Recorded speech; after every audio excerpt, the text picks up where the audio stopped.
Reproductive age group में 9 में से एक लड़की को पीसीओडी डायग्नोज होता है। आगे चल के इनको एंडोमेट्रियल कैंसर की हो सकता है। अल्ट्रासाउंड में खाली सिस्ट पाई जाती है। हमें थोड़ा भी बाहर चलना होगा, हम या तो गाड़ी में चलेंगे, स्कूटर बाइक पे जाएंगे।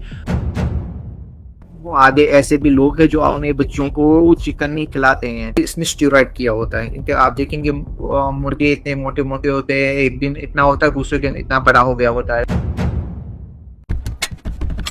हम आपसे बात करेंगे जो पीसीओडी पे हैं, जो आजकल बहुत कॉमन है, उस पर बात करेंगे।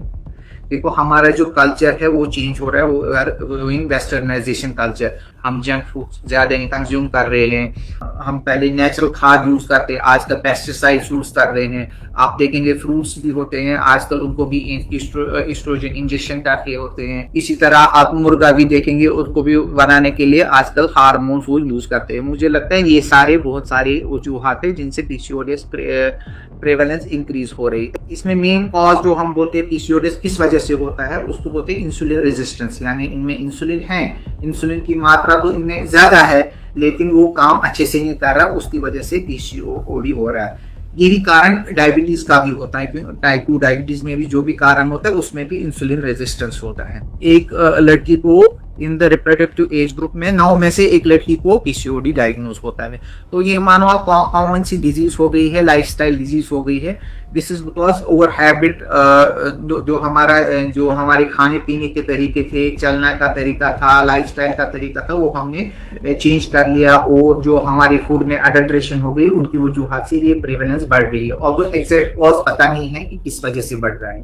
पीसीओएस इसीलिए लगा गया है क्योंकि सिंड्रोम होते हैं, तो इसके साथ बहुत सारी मेटाबॉलिक डिजीजेस हो सकती है। जैसे मैंने आपको बताया, टाइप 2 डायबिटीज हो सकती है, हाइपोथायराइडिज्म हो सकता है, हार्ट की डिजीज आगे चल के इन पेशेंट्स को हो सकती है, मेटाबॉलिक सिंड्रोम हो सकता है, फैटी लिवर डिजीज हो सकता है, इवन बहुत टाइम आगे चल के इनको एंडोमेट्रियल कैंसर की हो सकता है। तो वो सारी रिस्क इनमें बढ़ जाती है पीसीओडी वुमेन की। फीमेल्स में, ये लड़कियों में पाया जाता है, साइकिल्स डिले होते हैं, मोर देन 35 डेज साइकिल होता है। दूसरा क्राइटेरिया क्या होता है कि अल्ट्रासाउंड में खाली सिस्ट पाई जाती है ओवरीज में, तो उसका भी अपना क्राइटेरिया होता है ना। या तो फीमेल हेयर ग्रोथ होती है, यानी उनको चेहरे पे थोड़े बाल आने लगते हैं, एक्ने आने लगती है। या अगर हम हार्मोन टेस्ट करेंगे, जैसे टेस्टोस्टेरोन जो मेल हार्मोन होता है, वो उनमें ज्यादा पाया जाएगा।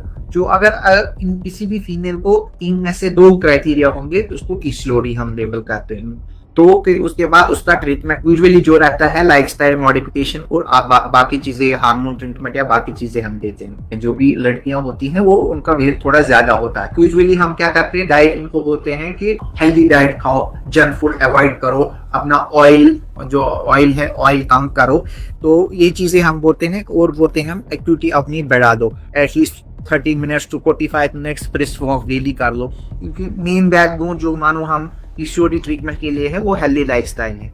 तो मुझे लगता है कि अगर हम डिजीज को फिर ट्रीट करें, हमें डिजीज से बचना चाहिए। उसको बचने के लिए यही है कि हम अपना लाइफस्टाइल थोड़ा चेंज करें। क्योंकि हम आप देख रहे होंगे, हर मोहल्ले में, हर गली सड़क पे junk food fast food stalls इतने लगे हुए हैं, लोग वहाँ पे अच्छे से खा रहे होते हैं। तो हमारा जो तरीका है वो चेंज हो गया। और हमें थोड़ा भी बाहर चलना होगा, हम या तो गाड़ी में चलेंगे, स्कूटर बाइक पे जाएंगे, तो चलने का भी वो हमारा ढंग चला गया है। वो यही कारण है कि हमारे पास जो ये मेटाबॉलिक डिसऑर्डर्स है बहुत कॉमन हो रहे हैं। लेकिन ये नहीं है कि हम घबराएंगे, क्योंकि हमने देखा क्या है आजकल जो एक होता है डिलेड मैरिजेस बहुत है सोसाइटी में।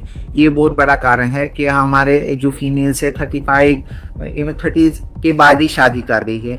और जिनको पीसीओडी होगा, फिर ऑब्वियसली इनफर्टिलिटी के चांसेस बढ़ जाते हैं। एज का भी रिस्क है, फिर पीसीओडी के भी रिस्क है। तो ये सारी चीजें माहौल में, हमारी जो एनवायरनमेंट में तब्दीली अब हो रही है। वो आगे ऐसे भी लोग हैं जो अपने बच्चों को चिकन नहीं खिलाते हैं खाने का, क्योंकि वो होते इसमें स्टेरॉइड किया होता है। इनके आप देखेंगे मुर्गे इतने मोटे मोटे होते हैं, एक दिन इतना होता है, दूसरे दिन इतना बड़ा हो गया होता है। आप देखेंगे फल बिन मौसम के होते हैं, वो कैसे आएंगे, वो कच्चे ही लाते हैं, फिर इनको फाइटोएस्ट्रोजन करके पकाते हैं। तो यही हार्मोन हमारे जिस्म में जाके खराबियां, बाकी हार्मोन प्रॉब्लम्स करते हैं। तो हमें चाहिए कि हम नेचुरल खाए, हम अपनी सब्जियां उगाए, जैसे इंसान पहले करते थे, नेचुरल खाद यूज करें। तो वो चीजें हैं। उस पर ध्यान देते हैं। आजकल वाटरमेलन का मौसम होता है जो अभी तो होता नहीं था, अभी पहले से स्टार्ट हो जाता है, तो इसमें भी आप देखोगे रेड वाटरमेलन आपको पास है जिसमें भी इंजेक्शन होते हैं या मैंगोस होते हैं या चिकन भी होते हैं। इवन आप देखेंगे इनमें इंजेक्शन स्टेरॉइड करते हैं, तो उसमें ऑब्वियसली उतना मजा भी नहीं रहेगा और उससे नुकसान आती है।